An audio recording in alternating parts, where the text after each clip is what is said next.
കൊണ്ടുപോയി കിട്ടില്ലെങ്കിൽ കണ്ടവനെ പിടിക്കാന്നുള്ളതാണ് പോലീസുകാർ രീതിയെങ്കിൽ ഞാൻ ചെയ്യാനാ സാറേ. എന്നെ പിടിച്ച് ഷർട്ടൊക്കെ കീറി. എന്ത് പറഞ്ഞ അണ്ണനെ അടിച്ചേ? നീ കള്ളം പറഞ്ഞോടാൻ പറഞ്ഞു എന്നെ അടിച്ചത്. അപ്പൊ ഞാൻ പറഞ്ഞു സാറേ അതൊന്നും അറിഞ്ഞില്ല സാറേ.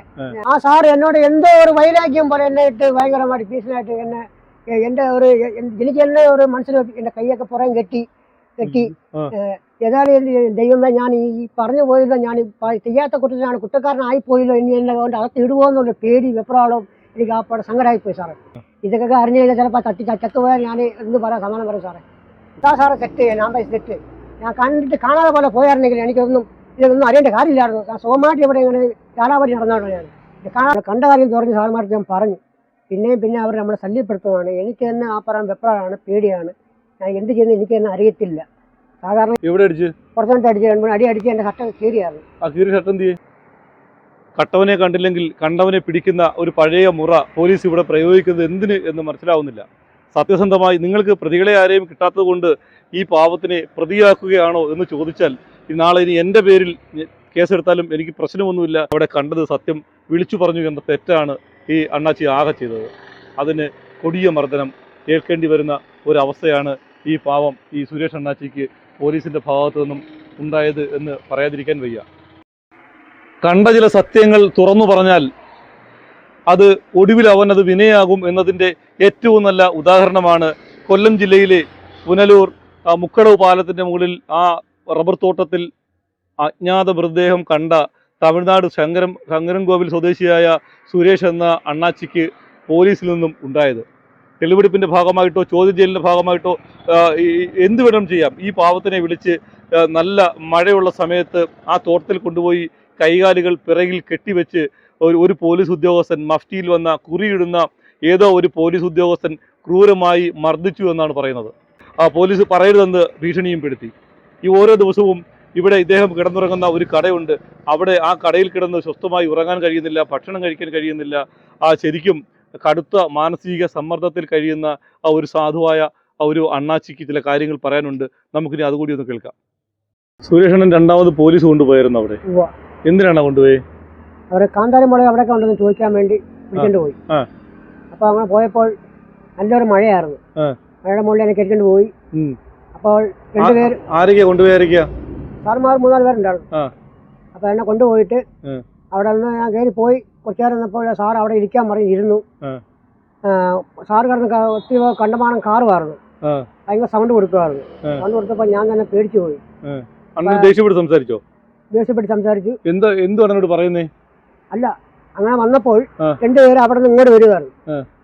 2 പേര് വെട്ടുകാർ, അവിടെ വെട്ടുകാർ 2 പേരും ഇങ്ങോട്ട് വന്നപ്പോൾ എവിടെ നിന്നാടാ വരുന്നത് ചോദിച്ചപ്പോൾ അവർ പറഞ്ഞു റബ്ബർ വെട്ടുകാർ ഞങ്ങൾ വെട്ടുന്ന ആൾക്കാരെന്ന് പറഞ്ഞു. അപ്പൊ ഇയാളെ അറിയാമെന്ന് ചോദിച്ചു. അറിയാമെന്ന് അവർ പറഞ്ഞു. ഇയാളും വേറൊരു പുള്ളിയും കൂടെ ഇതിക്കൂടെ പോകുന്ന കണ്ടായിരുന്നു പറഞ്ഞു. എവിടെ പോയിരുന്നു? ഈ അണ്ണനും ഞാനും കൂടെ തൊഴാൻ വേണ്ടി പോയി കാവിലേക്ക്. കാവിൽ പോയി. അത് ഈ ഓണത്തിന് ഇടയ്ക്കാം. അപ്പൊ ഈ കാട് വഴി കയറി പോയപ്പോൾ ഞാൻ സാറുമാരോട് പറഞ്ഞില്ല. പറഞ്ഞില്ല. അപ്പൊ ആ സാറുമാർ ഇനി എന്തിനായ കാറിനോടെ കാട്ടിക്കഴ കൊണ്ടുപോയി എന്താ പറയാത്ത കാര്യങ്ങൾ പറയാത്ത എന്ന് ചോദിച്ചു.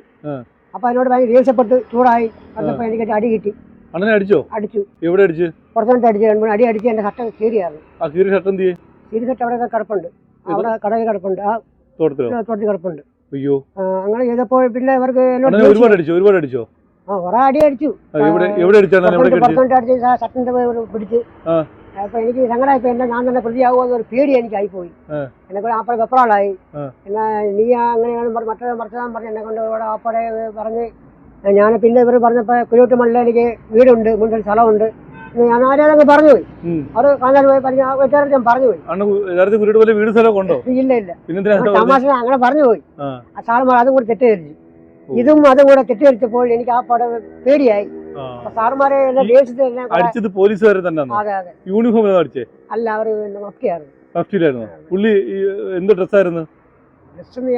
ബനിയനാ, ടീഷർട്ടാ, നെറ്റിന് പൊട്ടൊക്കെ ഉള്ളത് കൂടിയ ഒരു സാറാ. അപ്പൊ കുറെ തല്ലുതല്ലി എന്നെ തടി അടിച്ച് എന്നെ പിടിച്ച് ഷർട്ടൊക്കെ കീറി. എന്ത് പറഞ്ഞ അണ്ണനെ അടിച്ചേ? നീ കള്ളം പറഞ്ഞോടാൻ പറഞ്ഞു എന്നെ അടിച്ചത്.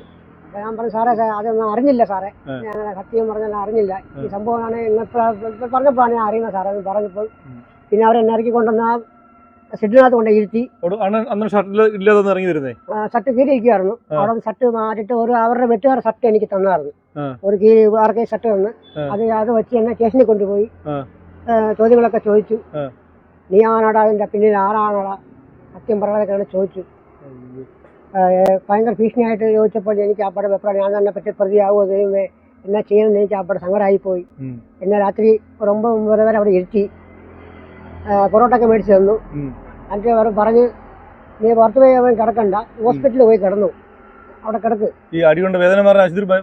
അതല്ല, അവർ പറഞ്ഞ് നീ അവിടെ പോയി കിടന്നു, കിടന്നിട്ട് രാവിലെ എനിക്ക് പൊക്കോ എന്ന് പറഞ്ഞു. എന്നോട് പറഞ്ഞു എങ്ങോട്ടും പോകരുത്, ഈ കാര്യം ആരോടും പറയരുത് എന്നോട് പറഞ്ഞായിരുന്നു. പിന്നെ അത് കഴിഞ്ഞിട്ട് പിന്നെ വന്നവർ എന്നെ ചോദിക്കുന്നുണ്ട് എന്താ ഏതാണ് എങ്ങനെ എനിക്ക് കണ്ടതാണോ. അത് പിന്നെ അവരോട് ഇവിടെ വെടി സെറ്റിൽ ആരാണ്ട് ഒരാൾ വികലാംഗനായിട്ട് കിടന്നു എന്ന് പറഞ്ഞു. അപ്പൊ ഞാൻ അവരോട് സംസാരിച്ചെന്നോ നീയാണ് അതിന്റെ കൊലപാതകത്തിന് എന്നെ കണ്ട ആൾക്കാരുണ്ടെന്നൊക്കെ അവർ പറയും. സാർമാർ പറയുന്നു. ഞാൻ അത് കണ്ടിട്ട് പോലും മനസ്സിൽ പോലും അറിഞ്ഞിട്ടില്ല. നമ്മൾ കണ്ട കാര്യം തുറഞ്ഞ് സാർമാർക്ക് ഞാൻ പറഞ്ഞു. പിന്നെ അവർ നമ്മളെ ശല്യപ്പെടുത്തുന്നതാണ്. എനിക്ക് തന്നെ ആ പറയാൻ വെപ്രാളാണ്, പേടിയാണ്. ഞാൻ എന്ത് ചെയ്യുന്നത് എനിക്ക് തന്നെ അറിയത്തില്ല. സാധാരണ ഞാൻ ഇതിപ്പോൾ കണ്ടിട്ട് മിണ്ടാതെ പോന്നാൽ മതിയായിരുന്നു. കണ്ടത് കൊണ്ട് സാർമാർ പറഞ്ഞത് അത് ഭയങ്കര അവസ്ഥായി പോകുന്നത് എനിക്കൊരു പേടി എനിക്ക്. അതുകൊണ്ട് സാർമാരെ എനിക്ക് എന്തെങ്കിലും സംഭവിച്ചാൽ സാർമാർ മാത്രമേ എനിക്ക് ഉള്ളൂ. അത് സാർമാർ തന്നെ എനിക്ക് എന്ത് തീരുമാനം ഉണ്ടാക്കി തരണം. അല്ലാതെ എനിക്ക് വേറെ നിവൃത്തികളില്ല. എനിക്ക് എൻ്റെ മനസ്സിൽ നിന്ന് പോകുന്നു. സാർമാർ കാണുന്നതോടെ എനിക്ക് കൂടുതലും വെപ്രാളും പേടിയും മാത്രമേ എനിക്ക് ഉള്ളൂ. പേടി വെപ്രാളം ഉള്ളൂ. എനിക്ക് അവർ എന്ത് ചോദിക്കുന്നു എന്നെ കൊണ്ടുപോയി അകത്തിടുവോ ഒരു പേടി എനിക്കുണ്ട്. ഒരുപാട് എനിക്ക് പേടിയുണ്ട് മനസ്സിൽ. എപ്പോഴും പോലീസ് കേസ് അന്വേഷണത്തിന്റെ ഭാഗമായിട്ട് ചോദ്യം ചെയ്തത് ചോദിക്കുമ്പോൾ അടിക്കുന്നത് ശരിയല്ലല്ലോ. അങ്ങനെ ചെയ്തോട്ടെ, അത് കുഴപ്പമില്ല. പക്ഷെ ഈ ഉപദ്രവിക്കുക എന്നൊക്കെ പറയുമ്പോൾ ഇത് യഥാർത്ഥത്തിൽ ഈ കാട്ടിക്കിടക്കുന്ന ഇത് അണ്ണൻ കണ്ടില്ലായിരുന്നെങ്കിൽ ആരും കാണുമായിരുന്നു? ആരും കണ്ടില്ല. ഇതുകൊണ്ട് ഇത് കണ്ട് ഞാൻ പറയാൻ പോയത് എനിക്ക് ഒരു അവസ്ഥായി പോയത്. സാറേ ഞാൻ എന്ത് ചെയ്യും സാറേ? സത്യം പറയാൻ പോയി അവർക്ക് എന്നോട് ഒരു കൂറിന പോലെ അവർ കാണിക്കുന്നില്ല സാറേ. അതാ സാറേ തെറ്റ്. ഞാൻ തെറ്റ്. ഞാൻ കണ്ടിട്ട് കാണാതെ പോലെ പോയായിരുന്നെങ്കിൽ ഇതൊന്നും അറിയേണ്ട കാര്യമില്ലായിരുന്നു. ഞാൻ സുഖമായിട്ട് ഇവിടെ ഇങ്ങനെ ചാലാപടി നടന്നോളൂ. ഞാൻ കാണാൻ പോയതുകൊണ്ടാണ് എനിക്ക് പറ്റിയ തെറ്റ്, ഏറ്റവും വലിയ തെറ്റ്. അവിടെ ഈ കാന്താരി മുളകൊക്കെ അവരെ കൊണ്ട് കാണിച്ചു നിൽക്കുന്നതൊക്കെ ഇല്ല. ഞാൻ കൊണ്ട് പറിച്ചിട്ട് ഞാൻ ഓടിയത്. പോലീസുകാർ പറഞ്ഞപ്പോ അവിടെ കൊണ്ട് കാന്താരി മുളകെല്ലാം കാണിച്ചായിരുന്നോ? കാണിച്ചില്ല. ആ സമയത്ത് നല്ല മഴ. മഴ സാറ് അണ്ണനെ അടിച്ചത് മഴത്തിട്ടാണോ അടിച്ചേ? അതെ. ആ സാറ് എന്നോട് എന്തോ ഒരു വൈരാഗ്യം പോലെ എന്നെ ഇട്ട് ഭയങ്കരമായിട്ട് ഭീഷണിയായിട്ട് എനിക്ക് എന്നെ ഒരു മനസ്സിൽ എന്റെ കൈയൊക്കെ പുറം കെട്ടി ഏതായാലും ദൈവമേ ഞാൻ ഈ പറഞ്ഞു പോയില്ല. ഞാൻ ചെയ്യാത്ത കുറ്റത്തിനാണ് കുറ്റക്കാരനായി പോയില്ലോ. ഇനി എന്നെ കൊണ്ട് അകത്ത് ഇടുവോന്നുള്ള പേടി വെപ്രാളവും എനിക്ക് ആ പാടെ സങ്കടമായിപ്പോയി സാറേ. എനിക്ക് അതുപോലെ ഭയം. ദൈവമേ എൻ്റെ വീട്ടിലും അറിയിച്ചു കഴിഞ്ഞാൽ എൻ്റെ തള്ള എത്തു പോകുമോ? ഇതെല്ലാം കൂടെ വന്നപ്പോൾ എനിക്ക് ആ പാടെ എനിക്ക് സ്വന്തം പറയാൻ പറ്റും. ഇവിടെ ആരും എനിക്ക് നാട്ടുകാരെയാണ് ബന്ധക്കാരെ എനിക്ക് ആരും ഇവിടെ ഇല്ല. 2.5 വർഷമായിട്ട് കഴിഞ്ഞ വർഷം സീസണിൽ ഇവിടെ ഉണ്ട്.